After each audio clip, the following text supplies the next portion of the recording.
অপরাধ না করেও পিএসএল নিষিদ্ধ মুজারাবানি। পাকিস্তান সুপার লিগ ছেড়ে ইন্ডিয়ান প্রিমিয়ার লিগ খেলায় ব্লেসিং মুজারাবানিকে 2 বছরের জন্য নিষিদ্ধ করেছে পাকিস্তান ক্রিকেট বোর্ড। তবে পিসিবির চুক্তি ভঙ্গের অভিযোগ উড়িয়ে দিয়েছে মুজারাবানির এজেন্ট ওয়ার্ল্ড স্পোর্টস এক্সচেঞ্জ। মুজারাবানির এজেন্ট জানিয়েছে, পিএসএল-এর চুক্তি ভঙ্গের কোনো ঘটনাই ঘটেনি, কারণ জিম্বাবুয়ের এই পেসারের সঙ্গে পিসিবির কোনো চুক্তিই করেনি। সামাজিক যোগাযোগ মাধ্যমে পোস্ট করে এজেন্টের দায়িত্ব পাওয়া সংস্থাটি বলেছে, গত 6 সপ্তাহ আমরা চুপ ছিলাম, কারণ আমরা কারোর সঙ্গে শত্রুতা করতে চাইনি।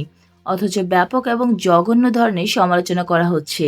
পিসিবির সিদ্ধান্ত নিয়ে প্রশ্ন তুলে বলা হয়েছে, আমরা মনে করি পিএসএল নিষিদ্ধ করে একটু বেশি করে ফেলেছে। অপরাধ না করেও পিএসএল নিষিদ্ধ মুজারাবানি। ক্রিকেটের সকল আপডেট পেতে আমাদের সাথেই থাকবেন। ধন্যবাদ।